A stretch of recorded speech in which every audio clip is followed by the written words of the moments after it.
जाने अजरि अजर अक्षयमी Akshay. So it is my great pleasure to introduce our next eminent speaker, Vaidya Ramdas Award Sir, Dhanvantari Ayurved Panchakarma Infertility Center working in Kopargaon and Nashik. Sir is also well known as a Rashtriya Guru. Sir has achieved various awards, national, always, also internationally. It is my great pleasure to have learned and clinically sound physician like Vaidya Ramdas Award Sir. He is as a guest speaker for AugustCon 2019. He is specialized in the applied aspects of Panchakarma. They are a part of his everyday clinical practice. He will be highlighting on the effective usage of Panchakarma and management of its complication or Vyapadas. Vyapadas rarely occur if proper precautions are taken throughout the process, that is, from Purva Karma to Paschat Karma. In rarest case, in the Vyapadas occurs, then one need that special experiences and skill with practical orientation to successfully manage them. Sir will be sharing his practical thoughts and case studies which are going to be actual pathways for the aspiring Vaidyas and students.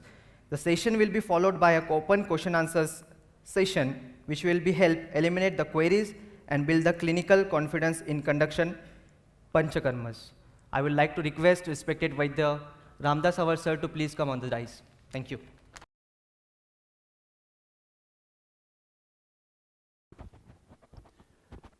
नमस्कार.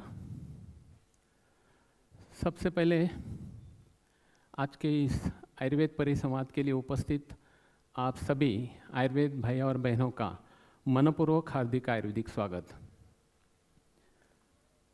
छत्रपति शिवाजी महाराज के पदस्पर्श से पावन इस ऐतिहासिक पूना शहर में नानल foundation की ओर से आयोजित आज के इस ऑगस्टॉन परिसंवाद के लिए उपस्थित आज के यहाँ के मेरे अन्य व्याख्याते मित्र,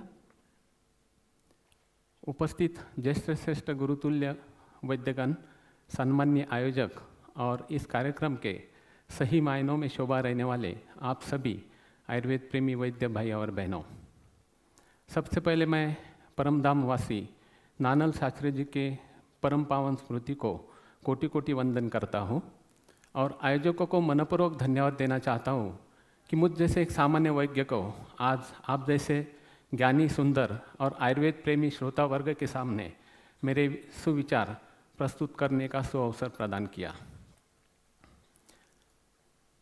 मैं आप सभी का अभिनंदन करना चाहता हूँ क्योंकि इतनी खराब सिचुएशन, बारिश के वक्त में आप सभी इतनी बड़ी संख्या में आयुर्वेद ज्ञान जिज्ञासा के ज्ञान वर्धन करने के लिए यहाँ पर इतनी बड़ी संख्या में उपस्थित हुए, इसलिए मैं आप सभी का मनपूर्वक अभिनंदन करता हूँ और आपको सैल्यूट करता हूँ. मुख्य विषय को शुरुआत करने से पहले मैं एक अलग विषय पर 10 मिनट बोलना चाहता हूँ कि जो मैं हर व्याख्यान के समय बोलता हूँ. यूनिटी इज ए पावर कहते हैं. आज किसी भी जगह जाओ या कोई भी मॉडर्न डॉक्टर्स की तरफ से आयुर्वेद के विरोध में जलस भरे, द्वेष भरे स्टेटमेंट्स या कमेंट्स किए जाते हैं. गलत गलत अफवाहें आयुर्वेद के बारे में फैलाई जा रही है. ये सब सुनकर काफ़ी बड़ा दुख होता है. 2 साल पहले नासिक के मेरे आयुर्वेद सेंटर में एक बाइपोलर सिजोफ्रेनिया से ग्रस्त एक मरीज आया था कि जो 2.5 साल से एलोपैथ ट्रीटमेंट ले रहा था और सिर्फ नाम मात्र 2 महीने के आयुर्वेद चिकित्सा से उसे बहुत अच्छा फर्क पड़ा. तो उसने उस दिन आने के बाद हंसते हुए कहा कि सर मैंने सर्विस ज्वाइन की है. और यही बात जब मैंने उस साइकेट्रिस्ट से कही तो उसने आयुर्वेद के बारे में बड़ा बुरा कहा.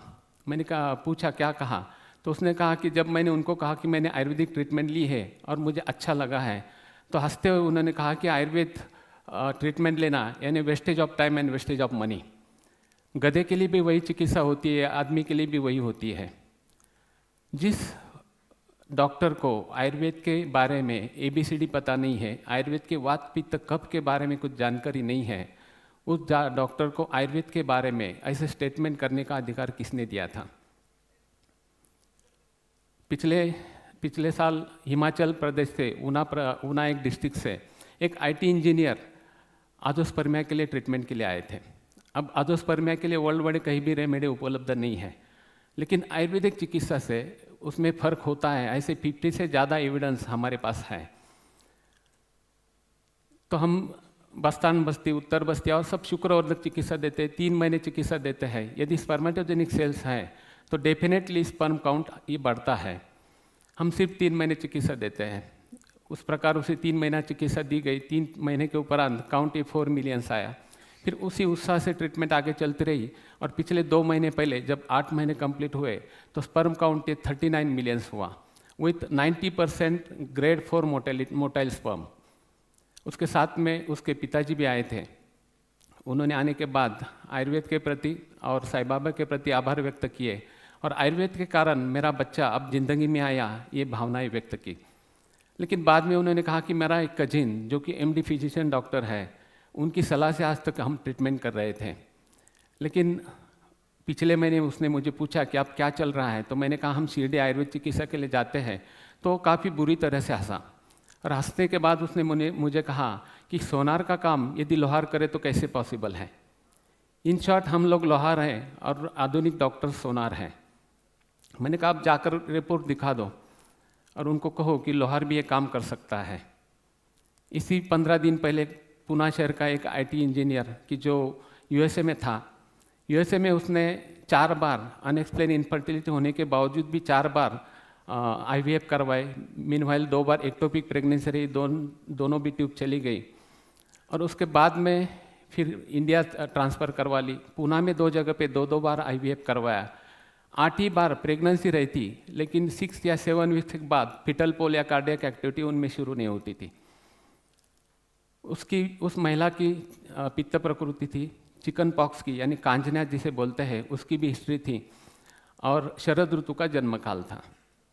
तो ऐसे पेशेंट में ज़्यादातर टॉर्च टेस्ट पॉजिटिव आती है और ग्रोथ होती नहीं। तो ऐसे पेशेंट में स्नेहपान, विरेचन, रक्तमोक्षण, उत्तर बस्ती, रक्तपित्तग्न चिकित्सा और एंटीवायरल चिकित्सा, ये हमारा लाइन ऑफ ट्रीटमेंट होता है। उनको सब ये चिकित्सा दे दी और चौथे बार 9 महीने में 9th बार आईवीएफ करवाया और सक्सेसफुल रहा। ट्विंस प्रेगनेंसी रही और तब से अंत तक यानी 7 महीने कंप्लीट होने तक आयुर्वेदिक ट्रीटमेंट चलती रही। दोनों बच्चे बायोमेट्रिकली एकदम परफेक्ट ग्रोथ थी। पिछले महीने मुझे यूएसए जाना हुआ तो उनके 1 महीने का ट्रीटमेंट में गैप पड़ गया। मीनवाइल उन्होंने एलोपैथी ट्रीटमेंट ली और उसी 1 महीने में जेस्टेशनल डायबिटीज़, हाइपरटेंशन और पॉलीहाइड्रोएमनियोज ये डायग्नोस हुआ। 1 महीने के बाद 8 कंप्लीट के बाद मेरे पास आए तो मैंने कहा ये पहले एलोपैथ ट्रीटमेंट लेनी नहीं थी, आपने क्यों ली? तो उन्होंने कहा सर आप नहीं थी इसलिए हमने ट्रीटमेंट ली तो ये हमको फल मिला। दूसरे दिन मॉर्निंग में उनका फ़ोन आता है कि लीकिंग शुरू हुआ है। मैंने कहा लीकिंग ज़्यादा होगा तो डॉक्टर को दिखा दो। डॉक्टर को दिखा देते, डॉक्टर कहते कि इमीडिएट सीजर को लेना पड़ेगा क्योंकि सैक रप्चर हुई है। और 10:30 बजे उसका फ़ोन आता है कि डॉक्टर ने सीजर करने के लिए कहा है, लेकिन उन्होंने कहा कि ग्रोथ बच्चों की कम है। मैंने कहा डेफिनेटली ग्रोथ कम नहीं होगी, आप बिंदास सीजर कर लो, कोई प्रॉब्लम नहीं आएगा। और 2:45 बजे उसका फ़ोन आया कि डॉक्टर सीजर हो गया, 2 लड़के हो गए। एक लड़के का वज़न 2 किलो 900 ग्राम है और एक लड़के का वज़न 2 किलो 750 ग्राम है।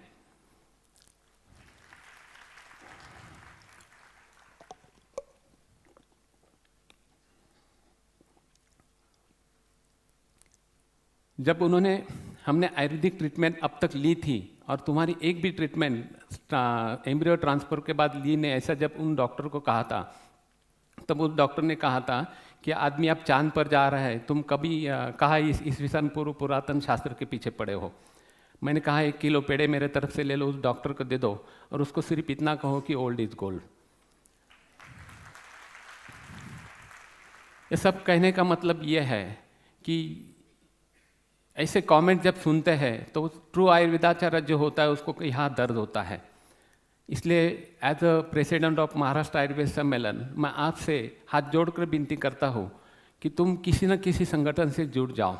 फिर वो सम्मेलन हो, प्रभा आयुर्वेद हो, व्यासपीठ हो, नीमा हो, नस्य हो, ऐसे जो भी संगठन है उस संगठन से जुड़ जाओ और आयुर्वेद का प्रचार प्रसार कार्य करो। व्यक्तिगत रूप से हम बिंदु स्वरूप है, यदि हम एक आयुर्वेद परिवार के रूप में जुड़ जाते हैं तो एक महाविशाल सागर बन जाएंगे। और फिर किसी की क्या मजाल कि आयुर्वेद के विरोध में वो प्रतिशब्द बोले, आयुर्वेद के विरोध में वो अपशब्द बोले, या आयुर्वेद के विरोध में वो अफवाहें फैलाए। आज ये सब कहने का मतलब मेरा यही था। आज का जो विषय है पंचकर्म व्यापद, इस विषय का भी उद्देश्य यही है। यदि हम पंचकर्म करते हैं और एकाधा व्यापद हो जाता है तो व्यापद भी हमें हैंडल करता आना चाहिए, नहीं तो मॉडर्न डॉक्टर्स को आयुर्वेद को गालियाँ देने के लिए और एक कारण बन जाता है। नेक्स्ट, आज महाराष्ट्र में आयुर्वेद का काफ़ी सैचुरेशन हुआ है। किसी भी गली में जाओ, मोहल्ले में जाओ, या एक एक बिल्डिंग में 4-4, 5-5 panchakarma centres, Ayurvedic research centres, Ayurvedic hospitals तुमको शुरू होती हुई दिखाई देगी। पहले से तो निश्चित ही आनंददायी बात है, लेकिन इनमें से कितने लोग शास्त्रोक्त वमनादि शुद्धि क्रिया करते हैं, ये ढूंढना रिसर्च का सब्जेक्ट होगा। पंचकर्म से आत्तिक अवस्था जाती है, ये तुमने सुना होगा या अनुभूत किया होगा, लेकिन पंचकर्म से भी आत्तिक अवस्था आती है, ऐसे भी कुछ अनुभव हमने हमारे प्रैक्टिस में लिए हैं। लेकिन वो यदि वो इमरजेंसी आती है तो वो तुम पंचकर्म से या आयुर्वेद से यदि हैंडल करते हो तो तुम सही मायनों में पंचकर्म विशेषज्ञ कहलाते हो। आफ्टर ऑल ये आयुर्वेद के इज्जत का और हमारे पूरे आयुर्वेद फ्रेटर्निटी के सुरक्षा का भी सब्जेक्ट है। नेक्स्ट, अब स्वेदन के जो व्यापद होते हैं इनमें कोई भी प्रकार का व्यापद हो सकता है। नेक्स्ट, अब स्टीम बाथ के बाद में बेहोशावस्था आना यानी अनकॉन्शियसनेस आना, ये तो तुमने सुना होगा, लेकिन नाड़ी स्वेद से भी इमरजेंसी आती है, इस बात पे तुम्हारा शायद विश्वास नहीं होगा, बट इट्स फैक्ट। पिछले 18 साल से हर गुरुवार को साई के दरबार में, साईनाथ मल्टी स्पेशलिटी हॉस्पिटल में मैं हर गुरुवार को मुफ्त में आयुर्वेद पंचकर्म रुग्ण सेवा करने हेतु जाता हूँ। आयुर्वेद प्रैक्टिस चलती है क्या, ये यदि किसी देखना हो तो आप गुरुवार के दिन शिरडी के साईनाथ हॉस्पिटल आ जाओ। मल्टी स्पेशलिटी हॉस्पिटल है, लेकिन किसी भी डिपार्टमेंट से सबसे ज़्यादा भीड़ तुम्हें आयुर्वेद डिपार्टमेंट के सामने खड़ी हुई दिखाई देगी। 150 से 200 पेशेंट सुबह 6 बजे से कतार में खड़े रहते हैं। ऐसे ही गुरुवार के दिन 12 के दरमियान मुझे अंदर स्टीम बाथरूम में जाने की इच्छा हुई। कुछ अघटित होने वाला हो या बुरा होने वाला हो तो साईं बाबा प्री इंटीमेशन देते हैं, ऐसा मेरा खुद का एक्सपीरियंस है। मैं इमीडिएट स्वेदन कक्ष रूम में चला गया। वहाँ पर एक मुस्लिम महिला का मन्या शुल्क के लिए मन्यागत स्वेदन चल रहा था। उसके सामने खड़ा होकर मैंने पूछा कि सब ठीक है ना, कोई प्रॉब्लम नहीं है ना। ऐसे मैं पूछ ही रहा था कि वो उसके सर के बल गिरते हुई नजर आई। इमीडिएट उसे मैंने पकड़ लिया, ज़मीन पर लेटा दिया तो उसे चक्कर आई हुई थी। हेड लो पोजीशन देकर फिर थोड़ा सा ठंडा पानी सर के ऊपर लगाने के बाद उसे होश आया। वो उठने की कोशिश करने लगी तो उसको लेटने के लिए कहा और सुबह से कुछ खाया नहीं, क्या पूछा तो उसने कहा आज मुझे रोज़ा है और आज सुबह से मैंने कुछ खाया नहीं है। इन शॉर्ट, उसके रोजा के कारण और स्वेदन के कारण पित्त प्रकोप होकर उसमें पित्तज भ्रम उत्पन्न हुआ था। हम रक्तमोक्षण से पहले जैसे मीठा खाने के लिए कहते हैं, वैसे धूप काल में स्वेदन से पहले पेशेंट को कुछ तो भी खाने के लिए या ठंडा पानी पीने के लिए हमेशा देते हैं ताकि आगे कुछ व्यापद न घटे। नेक्स्ट, सबसे ज़्यादा रिस्क वमन कर्म में होती है, लेकिन उपकर्म में भी अच्छी तरह से रिस्क या कुछ व्यापद होते रहते हैं। मैंने मेरे नासिक के और कोपरगांव के सेंटर में सीटिंग स्टीम बाथ बनवा के लिया है, जो कि दिखने में भी अच्छा होता है और जगह की बचत भी हो जाती है।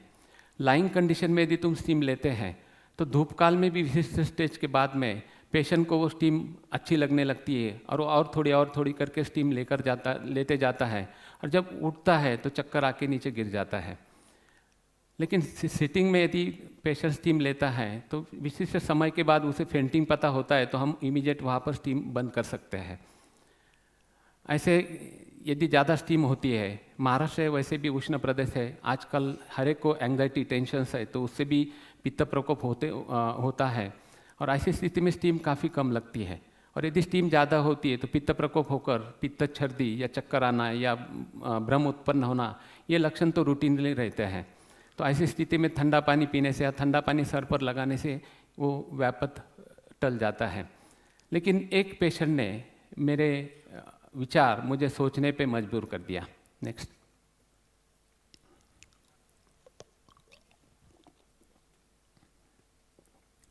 एक पुणे के दौंड से एक न्यूली मैरिड लेडी, उम्र 25 वर्ष, वो अमनपूर्ण स्वेदन के लिए शाम के समय रुग्णालय में आई थी। अन्य पेशेंट की भीड़ में नंबर न जाए इसलिए कुछ खाया क्या पूछने पर उसने हाँ कहा और सिस्टर ने उसे 6 बजे स्टीम बात के लिए बिठा दिया।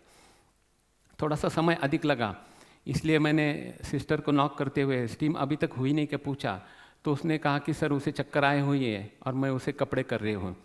10 मिनट उसने उसे कपड़े लपेटने में लगाए। जैसे दरवाज़ा खोला मैंने नब्ज देखी, अतिशय एकदम फीबल पल्स थी उसकी, वर्बल रिस्पॉन्स नहीं था। इमीडिएट उठाकर जनरल वार्ड में हम उसे लेकर आए, हेडलो पोजीशन दी।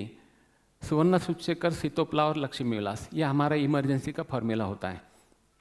तो हमें ये उसे चाटन देने से पहले मुझे इमीडिएट चरक के त्रासन चिकित्सा की याद आई।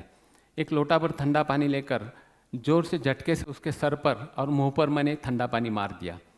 उस ठंडे पानी के स्पर्श से और झटके से वो दचक गई और थोड़ी सी पल्स उसमें आ गई। फिर वह चाटन और बीपी देखा तो बीपी उसका 60/40 तक नीचे आया हुआ था, इसलिए फास्ट IV फ्लूइड दे दिया और ये चाटन देते रहे।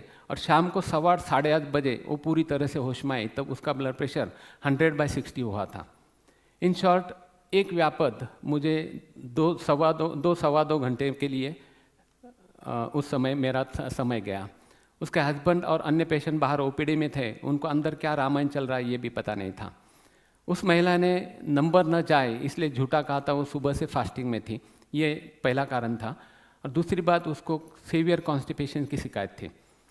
यदि मैंने पहले निरोबस्ती दिया होता तो ये उत्क्लेशित दोष अधोमार्ग में कोष्ठ में गए होते और ये व्यापक नहीं होता। इसलिए उसके बाद से हम जब भी स्टीम बात देनी है तो बद्धकोष्ठता है तो पहले निरोबस्ती करवा लेते हैं और उसके बाद में ही फिर स्टीम बात देते हैं। अब इस केस में मैंने IV फ्लूइड्स भी दिए थे। आप कहेंगे आपने तो एलोपैथी ट्रीटमेंट दी, तो नमक का पानी या ग्लूकोज का पानी मुंह के बजाय डायरेक्ट वेन में छोड़ना, इसे मैं एलोपैथी ट्रीटमेंट नहीं कहता। सिर्फ मॉडर्न टेक्निक मैंने उसके लिए इस्तेमाल की, इतना ही मैं यहाँ पे कहूँगा। नेक्स्ट।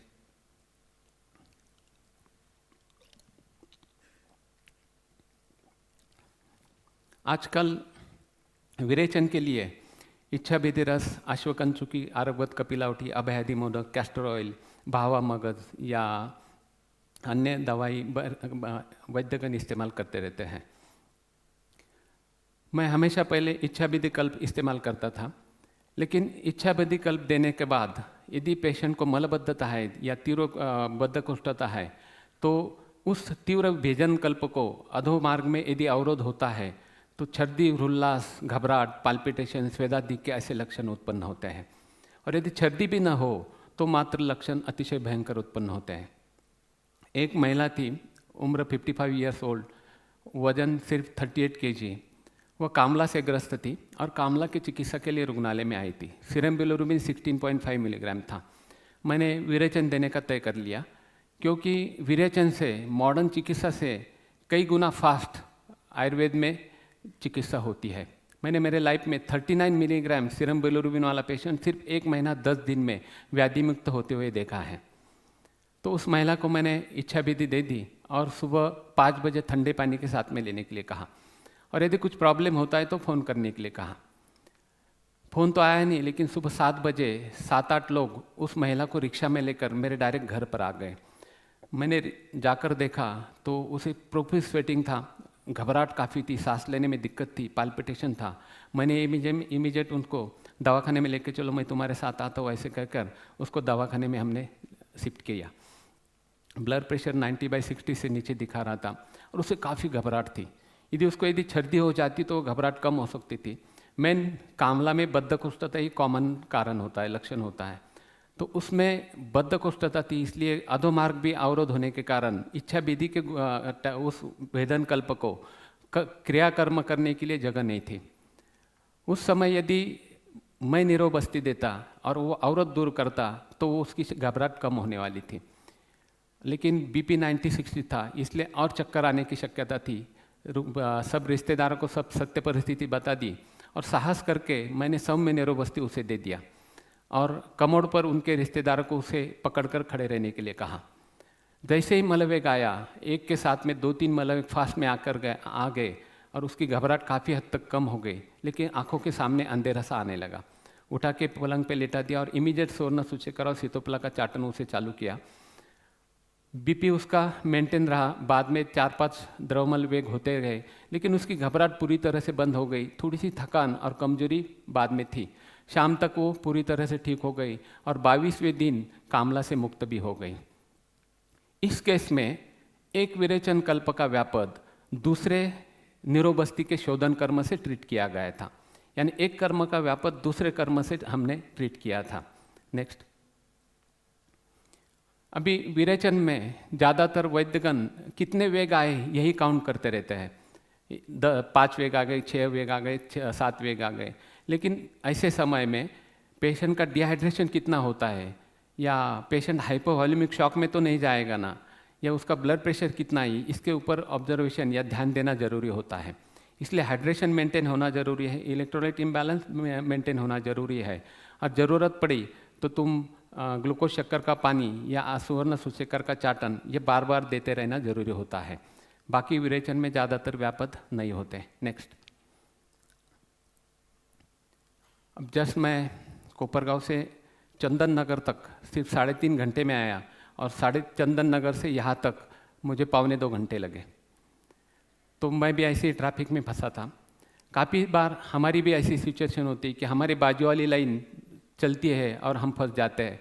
काफ़ी कोशिश करके हम ये लाइन कट करके उस लाइन में घुस जाते हैं और बाद में ये लाइन शुरू होती है, हम वैसे के वैसे वही रहते हैं। तो काफ़ी समय नीरो बस्ती यदि हम बद्ध कुष्ठता के लिए लेते हैं और बस्ती लेने के बाद यदि मोशन नहीं होती है तो ऐसी स्थिति भी उस मरीज की होती है। नेक्स्ट। आयुर्वेद में बस्ती को आर्ध चिकित्सा माना गया है, लेकिन बस्ती से भी रुग्ण अर्धमृतपाय अवस्था में जाते हुए भी हमने हमारे प्रैक्टिस में देखा है। एक 2010 की एक केस है। शाम के समय पंचकर्म के लिए मरीजों की भीड़ थी। उनमें एक हमारे विधायक के पीए की बीवी स्थौल्य के लिए लेखन बस्ती के लिए आ रही थी। 3 लेखन बस्ती इसके पहले हुए थे और चौथा लेखन बस्ती अंदर चल रहा था। 5 मिनट के बाद में वो जो सीनियर सिस्टर थी वो दौड़ते हुए कंसल्टिंग में आया और उसने कहा कि सर धामने बाई को बस्ती के बाद में पूरा शरीर लाल हुआ है, काफ़ी पसीना छूट रहा है और वो कैसे तो भी कर रही है। इमीडिएट मैं बस्ती रूम कक्ष में चला गया। गोमूत्र बस्ती था इसलिए पूरे रूम में गोमूत्र का बास था और उस पेशेंट की स्थिति अतिशय सीरियस थी, यानी वो पूरा प्रोफी स्वेटिंग, शरीर एकदम लाल होता हुआ और सीवियर रेस्पिरेटरी डिस्ट्रेस। इमीडिएट मैंने पूछा आपको मल प्रवृत्ति हुई है? उसने कहा हो गई है। मैंने कहा फिर अंदर तुरंत जनरल वार्ड में लिया। बीपी 100/90 से 100/60 से नीचे दिखाना शुरू हो गया। उसको इमीडिएट चाटन हमने दे दिया, उससे बात करते रहे, लेकिन उसको स्वेटिंग का परसेंटेज इतना था और डिस्ट्रेस दिन ब दिन मिनट टू मिनट इतना बढ़ते जा रहा था कि इमीडिएट मेरे सामने वो विधायक आ गए, वो वीआईपी सिंड्रोम आ गया। तो मैंने सोचा इसको इमीडिएट ऑक्सीजन चाहिए, आईवी फ्लूइड्स चाहिए, तो ये अभी ये बच सकती है, क्योंकि बीपी उसका ग्रेजुअली फास्ट डिटोरिएट हो रहा था। इमीडिएट मैंने स्टूडेंट्स को कहा इसको उठा के मेरे पीछे चलो। ओपीडी से भीड़ से हम बाहर निकले। उसके पिता हस्बैंड बाहर ही थे जिनको मैं पहचानता नहीं था। उन्होंने कहा डॉक्टर कहीं बाहर जा रहे हैं। मैंने कहा नहीं, एक पेशेंट को बस्ती देने के बाद तकलीफ हो गई। उन्होंने कहा कौन थी? मैंने कहा धामने। तो बोले मेरी बीवी है। वो भी मेरे पीछे हमारे कारवां में शामिल हो गए। जिंदगी की सबसे फास्ट ड्राइविंग मैंने उस दिन की। चौथे मिनट में हम एक फिजिशियन के हॉस्पिटल के बाहर खड़े थे। उठा के हमने उनको इमीडिएट आईसीयू में एडमिट करवाया। मैंने खुद ऑक्सीजन चला कर शुरू कर दिया और मीनवाइल फिजिशियन आया। उन्होंने कहा रामदास से एनाफिलेटिक शॉक है। इमीडिएट उन्होंने लाइफ सेविंग ड्रग्स सब डेरिफाइल इंडेक्सोना सब चालू कर दिया और एक 15-20 मिनट में केस सेटल हो गए। मीनवाइल वो विधायक और 20-25 उनके जो कार्यकर्ता थे वो सब बाहर आ गए। मैं आईसीयू से बाहर निकला तो वो विधायक पूछने डॉक्टर बाबू क्या हुआ? मैंने कहा कुछ नहीं, उनको बस्ती दिया तो बस्ती के बाद में ऐसा ऐसा प्रॉब्लम हुआ। वो बोले तुमने तो कितनी बार मुझे बस्ती दिया, उसके पहले मुझे कभी ऐसा नहीं हुआ। मैंने कहा नहीं, उनको ओबेसिटी के लिए गोमूत्र का बस्ती दिया है। तो वो बोले गोमूत्र का मैंने भी लिया है, मैं तो रोज़ गोमूत्र भी पीता हूँ।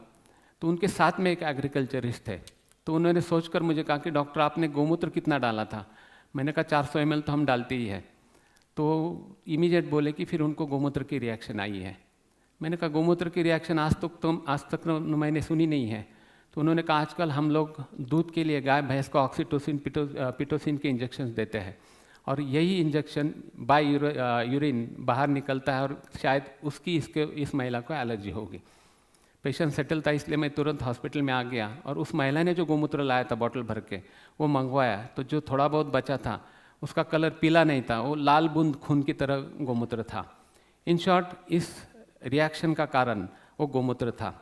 तब से आज तक 2010 के बाद में मैंने लेखन बस्ती से गोमूत्र पे काट मार दी, और आजकल हम गोमूत्र अर्क उसके लिए इस्तेमाल करते हैं ताकि कोई रिएक्शन ना आए। नेक्स्ट।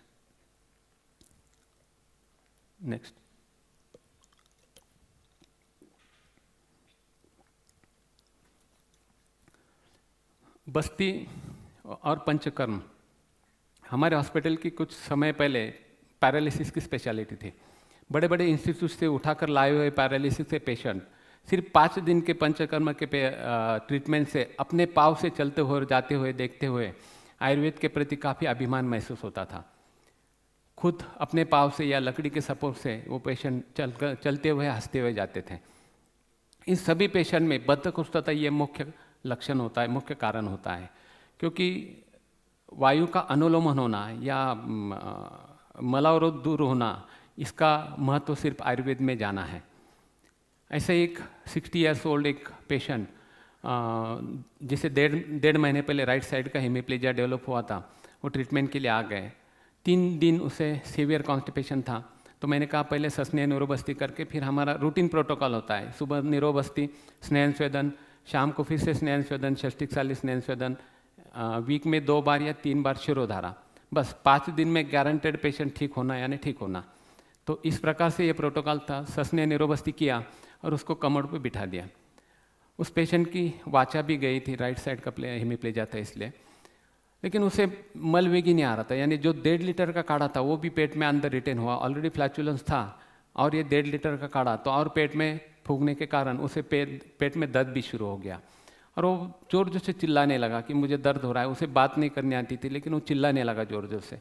उसके घर वाले बोले डॉक्टर पेशेंट पहले अच्छा था, ये तुमने क्या कर दिया? मैंने सोचा उसको तो कमर पे बिठाया हुआ है और ग्रेविटेशनल फोर्स से एटलीस्ट काढ़ा बाहर आना चाहिए, तो ऐसा क्यों हो रहा है? तो इमीडिएट मुझे कहीं ना कहीं वहाँ ऑब्स्ट्रक्शन होगा, फिकोलित होगा, ये मन में आ गया। तो इमीडिएट मैंने ग्लोव्स पहन के कमर में बैठे बैठे उंगली उसके एनस में अंदर डाल दी। जैसे उंगली डाली वैसे सोडा वाटर से जैसे सोडा बाहर आता है वैसे फाट फाट फाट सब मल प्रवृत्ति बाहर हो गई, सब फिटस फिकोलित निकल गए बाहर और उसे अच्छा लगने लगा। तो निरोबस्ती रिटेन होना ये काफ़ी कम समय में होता है। जब भी होता है तो फिकोलित का सबसे पहला विचार करना चाहिए। या काफ़ी पेशेंट में हार्ड कोष्ठ हो या क्रूर कॉन्स्टिपेशन हो, क्रूर बद्धकोष्ठ हो, तो उसमें ज़्यादातर निरोबस्ती रिटेन होता है। तो ऐसे केसेस में फिर थोड़ा सा और देने के बाद में या लोकल सपोजिटरी रखने के बाद में उसे मल प्रवृत्ति होती हुई दिखाई देती है। नेक्स्ट। अब उत्तर बस्ती। मेल में जो इंट्रा ब्लैडर उत्तर बस्ती दिए जाते हैं उनके रिजल्ट्स हमने हमारे 31 साल के प्रैक्टिस में कई बार देखे हैं। यूरेथ्रल स्ट्रक्चर हो, यूरिन इनकॉन्टिनेंस हो, न्यूरोजेनिक ब्लैडर हो, प्रोस्टेटिक एनलार्जमेंट में हो, आजोस्पर्मिया हो या सेक्सुअल इरेक्टाइल डिस्फंक्शन हो, तो इसमें उत्तर बस्ती के दी बेस्ट रिजल्ट्स है। लेकिन उत्तर बस्ती देते वक्त क्या व्यापद हो सकता है? तो सबसे पहला व्यापद ये यूरिनरी ट्रैक इन्फेक्शन का होता है। यदि तुम इम्प्रॉपर स्टरलाइजेशन हो तो यूटीआई यूरिनरी ट्रैक इन्फेक्शन होना ही होना है, इसलिए प्रॉपर स्टरलाइजेशन होना ज़रूरी है। और यदि प्रॉपर स्टरलाइजेशन करते हो तो भी कई पेशेंट में इन्फेक्शन के चांसेस होते हैं। और ऐसे वक्त तुम चंद्रप्रभावती हो या दूध पापेश्वर की शीतप्रभा है, शीतसुधा है, साइरफसिस्टोन है, ऐसी दवा देकर इन्फेक्शन तुम रिकवर कर सकते हो। सेकंड व्यापद ये जब तुम कैन्युलाइजेशन करते हो, कैथेटराइजेशन करते हो, तो उस समय यूरेथ्रल रप्चर के चांसेस ज़्यादा होते हैं। लेकिन हमारा जो टेक्निक है वो सेफेस्ट टेक्निक है। हम लोग 7 या 8 नंबर का आरटी ट्यूब इस्तेमाल करते हैं कैन्युला उसके लिए, और 1 इंच पेनिस में डालने के बाद फिर जो भी द्रव्य अंदर छोड़ना है, सहचर तेल हो, चंदन वाला तेल हो, स्टरलाइज किया हुआ, तेल पुश करना शुरू करते थे। और जैसे कैथेटर से तेल आना शुरू होता है वैसे कैथेटर धीरे धीरे इंसर्ट करते जाते हैं। यानी उस तेल के कारण लुब्रिकेशन भी मिलता है और पेशेंट को पेन्स बिल्कुल नहीं होते हैं और इजीली कैथेटराइजेशन हो जाता है। सिर्फ प्रैक्टिस के बाद में कैथेटर कब ब्लैडर ने क्रॉस कर गया, कब ब्लैडर में गया, ये आफ्टर प्रैक्टिस तुमको पता चलता है।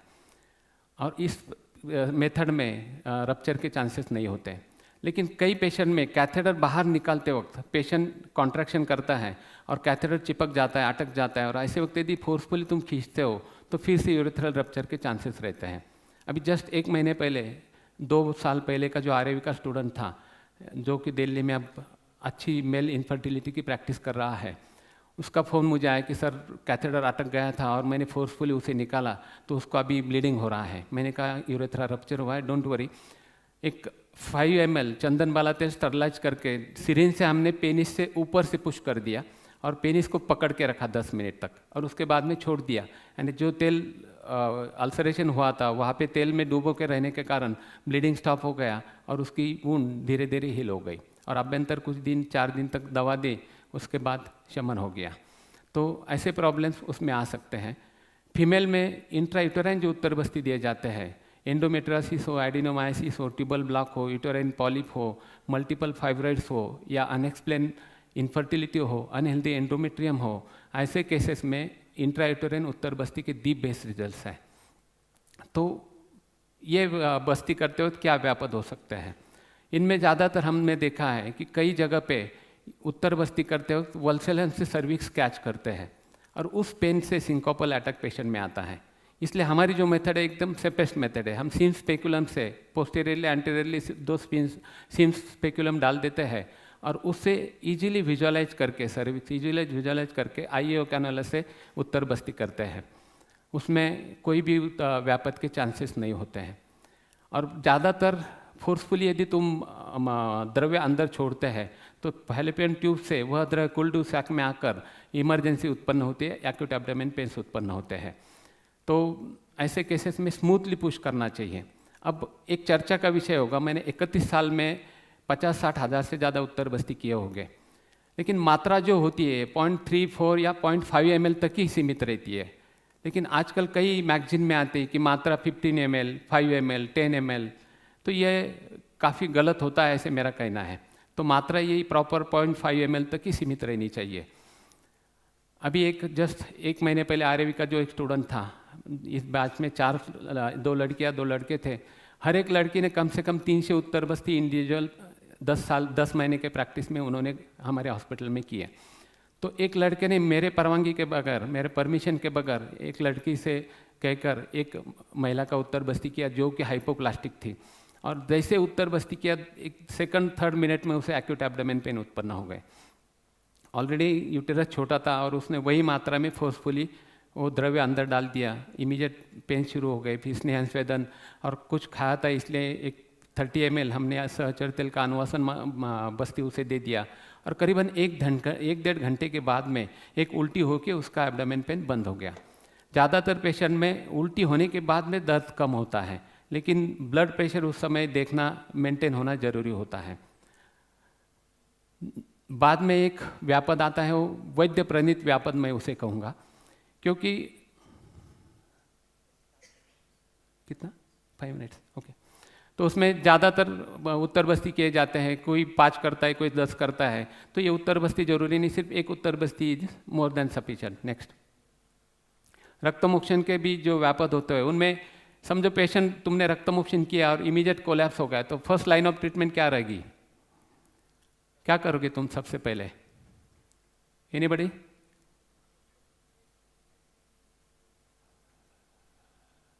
सबसे पहले हेडलो पोजीशन उसको चाहिए, इमीडिएट पाव की बाजू, पाव पकड़कर उल्टा कर दो उसे, पेशेंट होश में आ जाता है। और फिर उसको बाद में शुगर कम होती है जिसे हम हाइपोग्लाइसेमिया कहती है, फिर उसे शक्कर, ग्लूकोज की शक्कर दे दो या स्वर्ण सूचकर का चाटन दे दो, पेशेंट ठीक हो जाता है। उनमें दौर्बल भी रहता है, कन्वर्जन भी हमने कई पेशेंट में देखे हैं। कई पेशेंट तो हम रक्तमोक्षण कर रहे हैं, पेशेंट से बात करते रहते हैं और पेशेंट का रिश्तेदार खून देखकर चक्कर आके गिर जाता है, तो उसे भी हमको ट्रीट करना पड़ता है। रक्तमोक्षण के बाद में स्टिकिंग बैंडेज यदि तुम लगाते हो और पेशेंट बाहर निकलता है, उसके फ्रेंड मिलते हैं, अरे क्या ब्लड दिया क्या, तो वो कहता नहीं मैंने ऐसे ऐसे रक्तमोक्षण किया। वो कहता पागल, खून तो शरीर को जरूरी होता है, उल्टी तुझे कमजोरी आएगी। और दूसरे दिन वो खुद आता है, सर खून निकालने के बाद काफ़ी थकान महसूस हो रही है। तो दैट इज़ साइकोलॉजिकल। इसलिए यदि मैंने स्टिकिंग नहीं लगाई होती 3-4 दिन के बाद में सब्जेक्ट निकलता, वो कहता मैंने ऐसे ऐसे किया, वो कहता थकान आएगी, वो कहता उल्टे उसके बाद में मुझे काफ़ी अच्छा लगा, तो 2 पेशेंट और तुम्हारे बढ़ जाते। तो इस प्रकार का होता है। इसलिए स्टिकिंग लगानी चाहिए या नहीं लगानी चाहिए, ये भी उसके ऊपर डिपेंड होता है। नेक्स्ट, ये एक लेडी थी, डॉक्टर लेडी, जिसे रक्तमोक्षण के समय कन्वर्जन आए थे, जो हमने इसी प्रकार से ट्रीट किए। नेक्स्ट, शिरोधारा में भी व्यापक ज़्यादातर नहीं होते, लेकिन आजकल का जो पैकेज सिस्टम है, 5-5, 6-6 शिरोधारा लगातार करना, 6 दिन के बाद पेशेंट को कैसे लगता है पूछो, पेशेंट कहता है सर भारी हो गया, फायदा हुआ ये नहीं बोलता। इसलिए वंस इन अ वीक और twice in a week shirodhara is more than sufficient. Next, नशे के लिए भी ज़्यादातर व्यापक नहीं होते, सिर्फ तेल डालने के बाद गले में खराश होती है, इसलिए नमक के पानी से या गर्म पानी से गार्गल करना जरूरी होता है, कुछ चाय कॉफ़ी पीना जरूरी होता है, या वचा तेल जैसे प्रदमन नस्य होता है, या वचा तेल जैसे तीव्र नस्य होता है, उसमें दाह यदि होता है तो नारियल का तेल या घृत डालने से उसे ठीक लगता है। नेक्स्ट, वमन व्यापक में भी असम्यक वमन वेग, यानी वमन वेग कम आना, अतिवेग, वमन के वेग अतिवेग आना, वमन में खून आना जिसे हम हेमेटेमेसिस कहते हैं, या वमन के बाद में द्रवमल प्रवृत्ति होने के कारण पेशेंट हाइपोवॉल्यूमिक शॉक में जाना, वमन के दौरान बीपी बढ़ना, वमन के दौरान सीवियर हेडेक होना या चेस्ट पेन उत्पन्न होना, ऐसे भी कई पेशेंट प्रैक्टिस में दिखते हैं। यदि अतिवेग कम वेग आते हैं तो फिर से यष्टि मधु पिपली सिंधव का चाटन देकर उंगली डाल के तुम निकाल सकते हो, और पेशेंट को काउंसिलिंग करके निकल जाता है। यदि नहीं निकलता तो ट्यूब डाल के, यदि तकलीफ है तो ट्यूब डाल के निकालना पड़ता है, लेकिन ऐसी स्थिति 31 साल में हमें कभी नहीं आई। अतिवेग होता है तो स्वर्ण सूचेकर का चाटन देकर उसे तुम प्रिवेंट कर सकते हो। रक्त मिश्रित वमन वेग है तो काउंसिलिंग करके 5-10 मिनट यदि बीच में इंटरवल जाता है तो नेचर ग्रेट होता है, अपने आप वो हील हो जाता है और नेक्स्ट वमन नॉर्मल हो जाता है। लवण जल बंद करना, सादा जल उस समय देना जरूरी होता है, या ज़्यादा द्रवमल प्रवृत्ति होते तो हाइड्रेशन मेंटेन करना भी जरूरी होता है। बीपी बढ़ता है तो काउंसिलिंग करके एक वेग निकलता है तो उसके बाद में बीपी अपने आप नॉर्मल होते हुए दिखाई देता है। Next,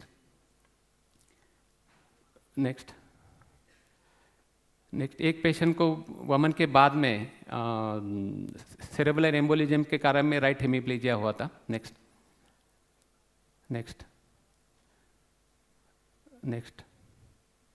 back. कुछ रुग्ण निर्मित व्यापद होते हैं, कुछ वैद्य निर्मित भी व्यापद होते हैं। एक पेशेंट मेरे पास तीव्र बद्धकोष्ठता के लिए आया था, उसको मैंने बस्ती करवाए, कुछ फ़ायदा नहीं, वायलाक दिया, कुछ फ़ायदा नहीं। आखिरकार गुस्से में आकर मैंने उसे 6 इच्छा विधि दे दी और कहा कि रोज़ एक गोली लेते जा। दूसरे दिन वो सुबह वापस आ गया और कहने लगा कि सर कुछ फ़ायदा नहीं हुआ। मैंने कहा ठीक है आज 2 ले ले। वो वैसे ही सामने बैठा रहा। मैंने कहा क्या हुआ? सर गोली। मैंने कहा कल तो 6 दी थी। उसने कहा मैंने 6 की 6 ली थी। मैंने कहा यहाँ से तुरंत उठा और घर जा, क्योंकि 6 गोली से कुछ नहीं होता तो तुझे कुछ नहीं हो सकता। एक पेशेंट को, लेडी को मैंने, बच्चा लेकर आई थी, घुटनों में दर्द था, मैंने सहचर तेल लगाने के लिए दिया और एक सिरप पीने के लिए दिया। उस महिला ने सिरप पाव को लगाया और सहचर तेल 1 चम्मच पिला दिया और उसको रात को 1-1:30 बजे रियलाइज़ हुआ कि मैंने ऐसा उल्टा किया है। और रात को 2 बजे मुझे फ़ोन करके उसने जगाया कि सर ऐसे ऐसे गलती हुई है, तो कुछ होगा तो नहीं। मैं उसे हिला रही हूँ लेकिन वो आँख नहीं खोल रहा है। तो मैंने कहा वो शांति से सोएगा, वात कम हो जाएगा, टेंशन मत लो, सो जाओ और मुझे भी सोने दो। दूसरे दिन उसे लेकर आई, कहा सर उसके बाद में तो एकदम ठीक था वो, और उसका पाँव का दर्द भी कम हो गया। एक सोलिमिक्स धुतपापेश्वर की जो कंपनी है उनका एक सायरप मायोस्टाल आता है और सायरप लिनीमेंट मायोस्टाल भी आता है। मैंने एक लेडी को सायरप मायोस्टाल लिख के दिया, 2-2 चम्मच लेते रहना। 6 दिन के बाद वो जब महिला आई तो उसने आने के बाद कहा कि सर सब दे दो, कड़वी दवा दे दो, लेकिन वो पतली दवा मैं नहीं लूँगी। मैंने कहा इतना सिरप अच्छा है दिया तो नहीं, बोले उसका स्मेल ही बहुत ख़राब है। मैंने कहा 1 मिनट क्या लिया मुझे दिखाओ। उसने दिखाया तो उस दुकानदार ने उसे लिनीमेंट मायोस्टाल दिया था कि जो बेचारे 2-2 चम्मच पी रहे थे। वैसे ही सोल्यूमिक्स का एक पायरोफ्लेक्स एक ट्यूब आती है जो पेन किलर होती है। लोकल फोमेंटेशन लगाने के बाद 2-3 मिनट में लोकल इरिटेशन होता है। तो एक लेडी आई, उसको नेक में पेन्स थे, इसलिए मैंने पायरोफ्लेक्स लिख के दिया और साथ में उसके गुददा भी था, तो मैंने उसको शतदोत लिख के दिया और शतदोत वहाँ नीचे लगाना, पायरोफ्लेक्स ऊपर लगाना। रात को 11 बजे उसका फ़ोन रोते रोते आया, सर। मैंने कहा क्या हुआ? वो रोते, उसको बात ही नहीं करने आ रही थी। उसने कहा सर पायरोफ्लेक्स। मैंने कहा पायरोफ्लेक्स क्या? उसने कहा सर पायरोफ्लेक्स मैंने गलती से नीचे लगा दिया। तो मैंने कहा अब तो कुछ नहीं कर सकते क्योंकि इतनी बेकार अंगार होती है। मैंने कहा ठंडे पानी में बैठो, कुनकुने पानी में बैठो, वो सब कर रही थी। आखिरकार मैंने कहा एक घी में गौद डुबो के अनस में रखो, कुछ फ़ायदा हुआ तो वो कैला जीवन लगाओ, ऐसे सब बताया। सुबह 9 बजे जब वो आई तब बोली सर रात भर मेरी पूरा ज्वालामुखी जलता रहा, बोला पूरा। तो ऐसे भी व्यापद प्रैक्टिस में होते हैं। तो व्यापद है इसलिए पंचकर्म नहीं करने, ऐसा नहीं करना है। गाड़ी के एक्सीडेंट होते हैं इसलिए हम गाड़ी में बैठना नहीं छोड़ते। तो पंचकर्म करना है क्योंकि किसी भी पैथी के डॉक्टर से हमारे BMS डॉक्टर का विल पावर या स्ट्रगलिंग पावर ये अधिक होती है क्योंकि हम बॉर्न स्ट्रगलर हैं। इसलिए मैं आपके बारे में सिर्फ इतना ही कहूँगा कि परिंदों को नहीं दी जाती तालीम उड़ानों की, परिंदों को नहीं दी जाती तालीम उड़ानों की, वह खुद तय कर लेता मंजिल आसमानों की, रखता है हौसला जो आसमान छूने का, उसे नहीं होती परवाह गिर जाने की। जय हिंद, जय महाराष्ट्र, जय आयुर्वेद।